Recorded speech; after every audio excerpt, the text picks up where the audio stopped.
Hey guys, welcome back to another channel episode.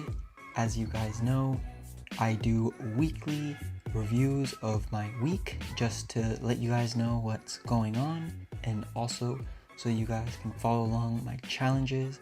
Currently, we are coming to the end of our challenge of learning data science in 6 months. Now, I'm gonna have a video next week which is going to talk all about the end result of this, so please stay tuned and watch that video.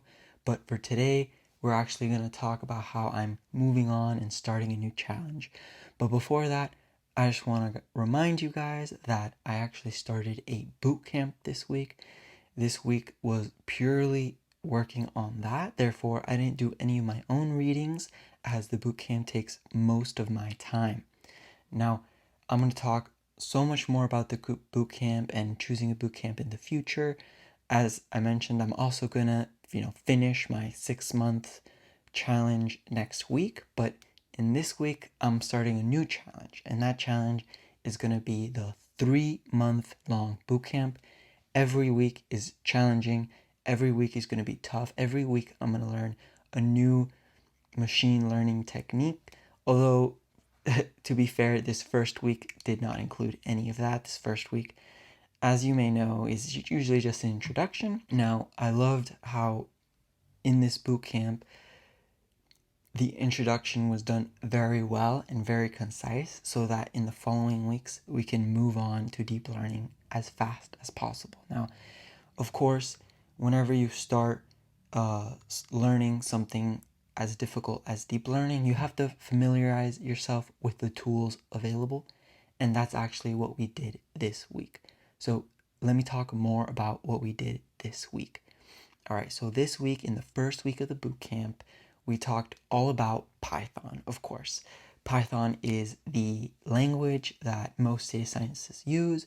Now, this is just by chance. It just so happens to be the most popular language, and because of that there's a lot of support for it and there's a lot of libraries, and those libraries just happen to be very, very well made for data science. Now, if you think about what other languages there's languages like Julia, SAS, R, and all these languages are built more for statistics or for speed or for simplicity, but Python is kind of like in the middle.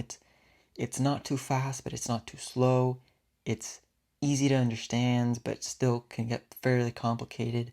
And it's just got so much support and so many of these libraries that just make data science so much easier. That's what we went with for, at least that's what the community went with to do data science most of the time. Now, these tools are still there for us to learn, but we're not going to focus with those tools since we are trying to learn data science as fast as possible. So let's talk more about those libraries that make Python so great for data science. So Python has a bunch of libraries, and in these libraries, usually open source, they are community built, and they are almost all built on, funny enough, on NumPy. NumPy basically means number Python, and it's kind of to do, not kind of, but it is to do mainly linear algebra and things of that nature.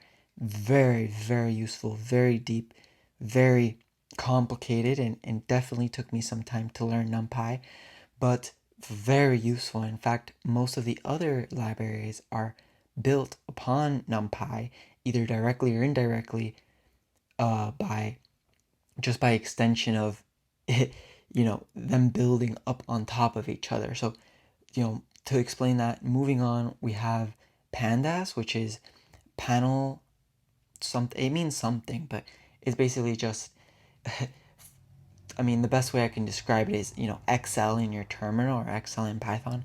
It really is just kind of your data frame, or you can consider a data frame almost as an Excel sheet or an Excel, I don't really know what the Excel is, an Excel sheet, but the data frame is basically that. It's very similar to SQL actually, and it's built on top of NumPy to make things very, very useful. It's almost like a matrix with ID, column ID names that you can call. Very, very useful.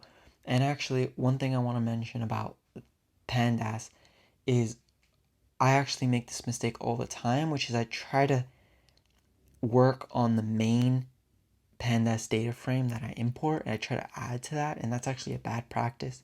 What I should do for sure is always make, or whenever I'm building on top of a data frame, I actually should just copy that data frame and make a new one and do all my functions, my methods, my functional programming on that copy of the data frame so that I can just mess with that, and I can always just call back the original when needed. This is very easy. All I do is do the usual things I would do, but instead of adding it, to the original name of the data frame, I just call it a temporary name. That is one of the best tips I learned of pandas, and it's something I'm going to do all the time. I also learned things like merge that were super useful, and yeah, just kind of masking. Masking is masking is really nice. All right, so moving on, I also learned a lot about Matplotlib. Now, Matplotlib is built upon pandas, or actually, scratch that. Pandas has a lot of Matplotlib built inside of it, and it's really, really nice so that you can just plot a data frame as easy as writing dot plot, call that method and you're done, which is fantastic. Although you usually want to use Matplotlib to fine tune your plots more, and that's fine because we learned all about that this week, which is amazing. One of the things I learned about Matplotlib is just to Google or at least use the doc function in order to find out really what arguments goes in your plotting method, because a lot of the times you forget that you can just easily fix an x-axis or y-axis just by calling one thing and setting it one parameter and setting it equal to 0 or 2 or 3, and that's super easy. We do this all the time with fig size, we do this all the time with axes, but a lot of people, we just forget like what you could do.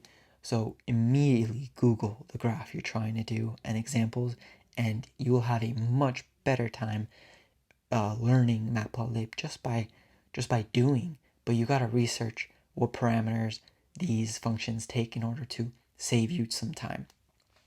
So yeah, I guess what you can basically say is week 1 of Bootcamp taught me to Google, and it also taught me that Python is the de facto for data science, but it's also not the only option. There's other options, but as I mentioned, in this channel, we're trying to learn data science the fastest possible because we are trying to have some impact on the world as fast as possible.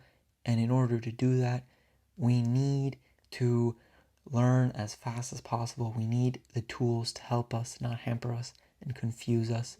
And so that is kind of a good takeaway from the first week, although, of course, the week was way more focused on these libraries. I was able to get a lot more just knowledge of the space in these, I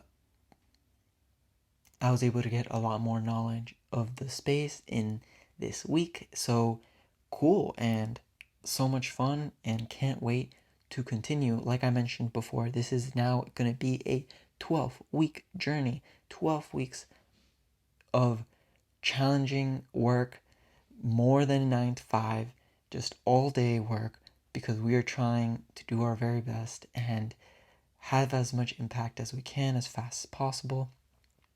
So I'm going to start a new challenge today, like I mentioned, which is this bootcamp.